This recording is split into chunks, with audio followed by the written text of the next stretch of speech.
All right, hey guys, I'm so sorry. I know we should be on right now with the live. However, I've got some family stuff going on right now, and I have to deal with that. So I will not be able to do our live today or the study group today, just because I'm having to deal with family stuff. So I'm sorry, I'm gonna have to disappoint all of you who are showing up or who have been waiting. I know it's like a big inconvenience for those of you who are planning to do readings today, but like my brain is not there because of the family stuff. So I've got to I've got to go and deal with that, and I'm about to call some people as well. So my apologies, guys. Again, I am so sorry. Like I'm like, oh, like I was like ready. I was like, oh my god, I'm like running behind here, and I'm like, this isn't gonna happen. But so I am sorry, but I will be back next Wednesday as usual. But yeah, I'll be back Friday as usual. I do have a question for some of you, because I know I have just a random like side note.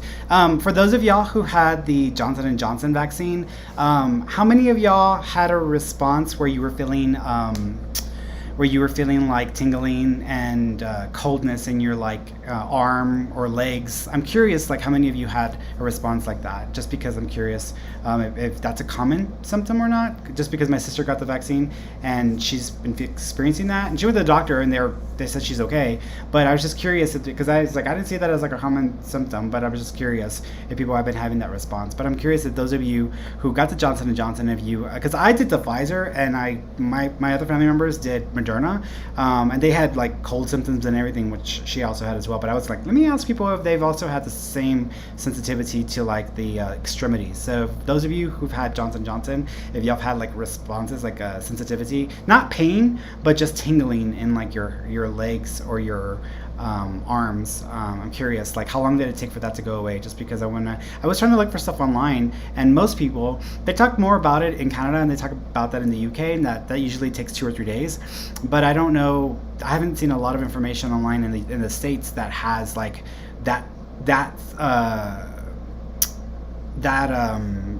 reaction, and if there's like a time frame for that. So I'm just curious about that as well. But I love you guys. Thanks so much for tuning in. Again, I'm sorry guys, I won't be able to do the live today just because I've got to deal with some family stuff. But you said I'm just asking for the J&J. So gotcha, and she felt fine, and she's an older lady. Yeah, because I want to tell her like, oh yeah, I know people who have had that, but I want to make sure that I can tell you about I can tell you about. Do me a favor, for those of you who had responses to J&J, like, can you describe the responses, or if you had like a tingling in your hands or legs or arms, like send me a message. Send me a message on the direct message so I can see what different people had, so that way I can like share that, so I can tell my sister what to expect and what to look out for. I'm glad she got it. I'm glad she finally went ahead and did it. But she's a analyzer. She like analyzes everything, and she doesn't like to take regular medication or like I could take some aspirin, so take some damn aspirin. And she was like, no, she's like freaking out. So I just want to make sure I can tell her like, hey, this is what most people are having a response to. So, but yeah, just shoot me like a message and a thing. So okay, but let me get off here because I got to get back to my families. Okay, I love you all. Thank you so much for being understanding, and I'll be back on Friday. Okay, bye everybody.